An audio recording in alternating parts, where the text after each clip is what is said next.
back in. All right. Wooly never saw NHL ice again. Oh, man. All right, here we go.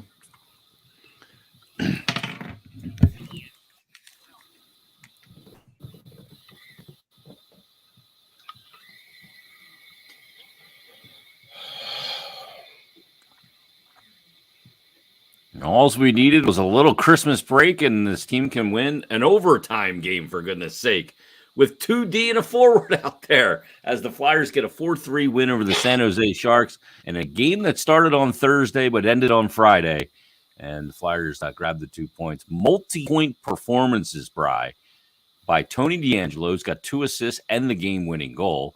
And a multi-point performance, as Tim pointed out, his 4th straight multi-point performance for Travis Konechny, which is a career high. And needless to say, his season of redemption continues. Yeah, it's it's really great to see. Again, the Flyers came into this year.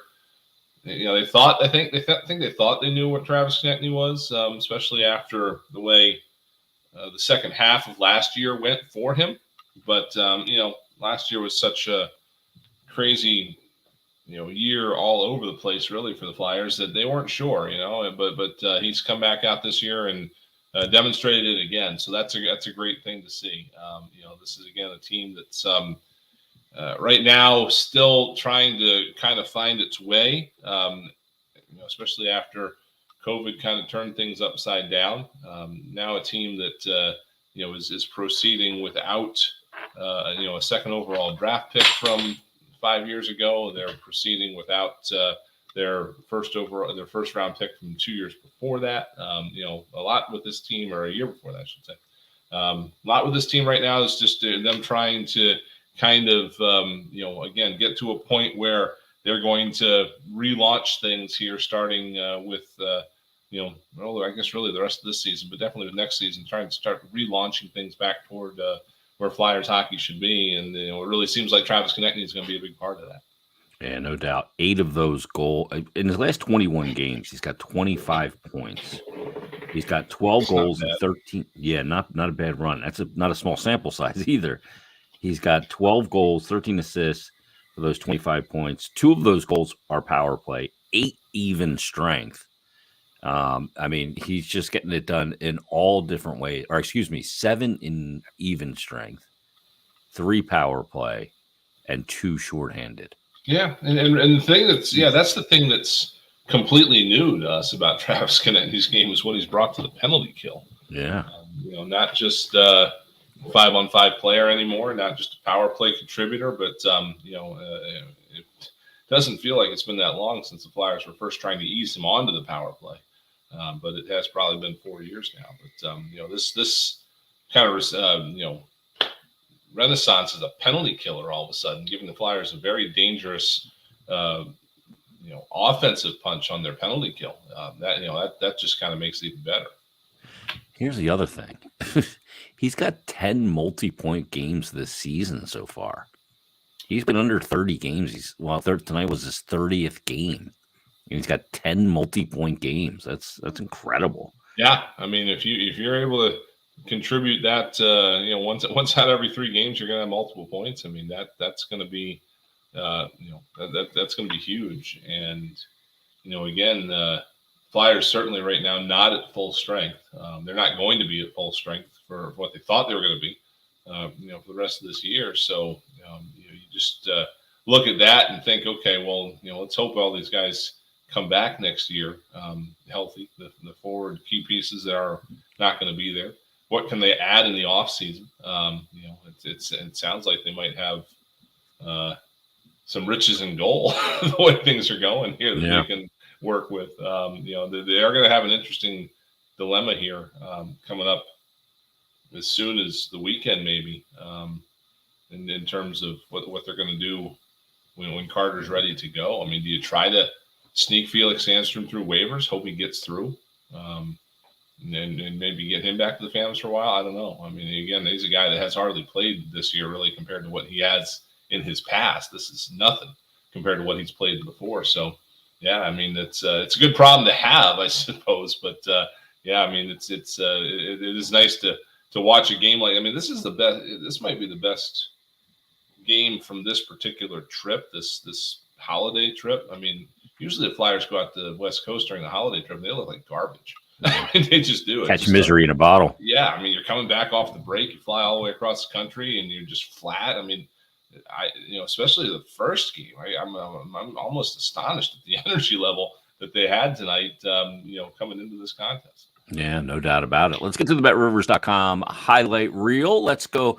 Well, what we're going to do is we're going to get to the third period. We'll start with the Flyers' goals. Hurdle opened the scoring in the first, put San Jose at 1-0. Konechny picked up his first goal of the game, 16th of the season at 10:25 the first. Then Hurdle on the power play in the second, made it 2-1. We head to the third. Kevin LeBanc picked up a goal 52 seconds into the third to make it 3-1. But here come the Flyers coming back, and they get within a goal at 5:57. So Owen Tippett, here's his 11th goal of the season.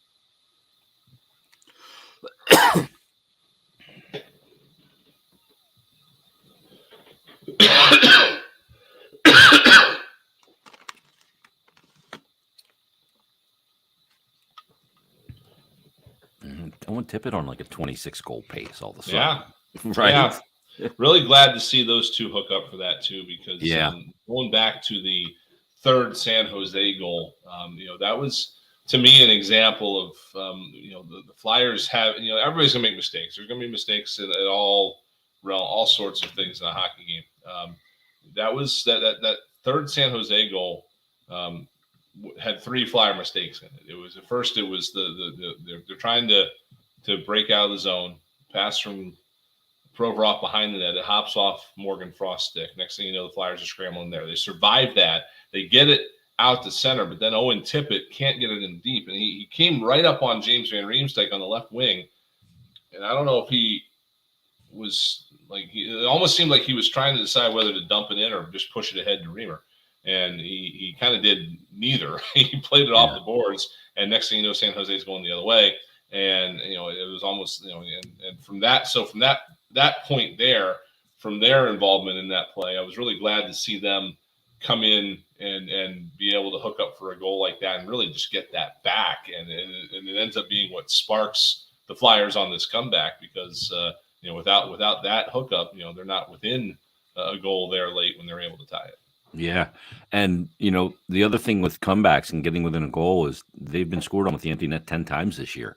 But they get the goalie out early. They get Sam Ersson out early. And it's 17:55. It's Scott Lawton who gets credit for this goal. And we thought initially it was Travis Konechny's, but I guess Lawton got a piece of it. But at 17:55, it is Scott Lawton who picks up his 8th to tie the game at 3.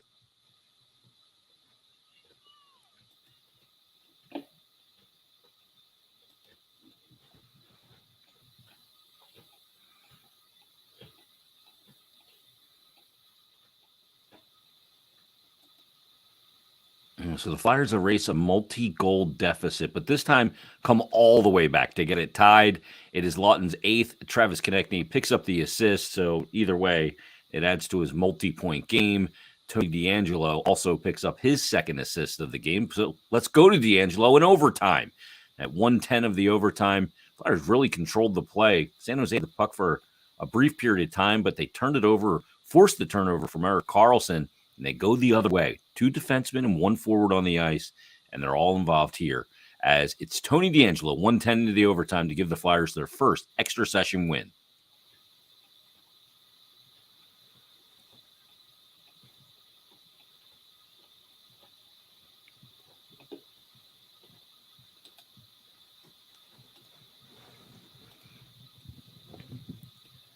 Yep, and great puck movement there between DeAngelo and Provorov. Provorov's had some overtime magic before too. Remember that play in Montreal the one year, the coast-to-coast goal he scored? Well, DeAngelo gets it here. Flyers get the 4-3 win, and they'll skate off with the victory. Let's take a timeout here on the postgame show. Brian Smith, Jason Martinez, Flyers 4-3 overtime winners. We're back after this on the BetRivers.com Flyers Broadcast Network.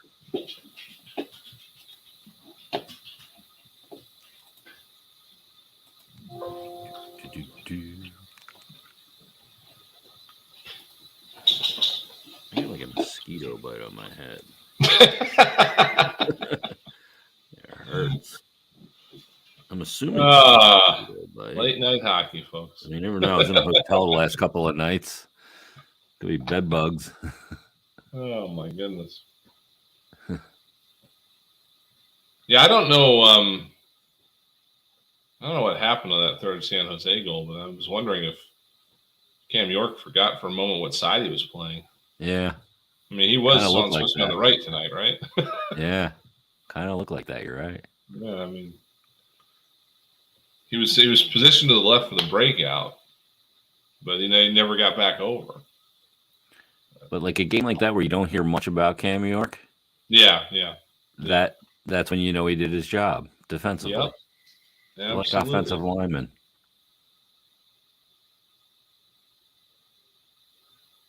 Yeah, I don't know what was in the water. That's the most jump I've seen them play in this time frame and forever. Yeah.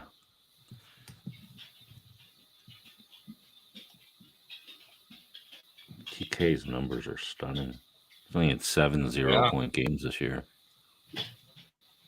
All right, we're back live. It is the post-game show. Brian Smith, Jason Martinez. I'll just keep breaking down these Travis Konechny numbers for tomorrow's Flyers Daily. And, I mean, he's only... Today's Flyers Daily. Yeah, good point. It is today's Flyers Daily. I'm grumpier. Yeah. 122. Yeah, it's crazy, but only 7 times this year he has not ended up on the score sheet in 30 games. Wow. Yeah. That's astonishing. That's amazing. You look at a lot of these guys that sit at the top of the league, and some of them are there because of consistency like that. Some of them are there because they got 3 points in this game and 2 points in that game and 4 points in that game. And in between, there's a lot of zeros in there. Yeah. And so that's what the Flyers need right now, is that consistent type of scoring. And obviously Konechny is providing it. That's step one. If they can get that from 2 or 3 other people, then this second half of the year here goes a lot quicker. But that is great to see. I mean, that's especially promising for the future with him. Yeah, it's crazy. You want that reliability game in and game out. And when you look at 10 multi-point games in 30 so far, and only 7 times this season he's ended up without a point in a game. That's amazing. And look, that's why he's got the numbers he does in the year too. He's having a fantastic first half of this season.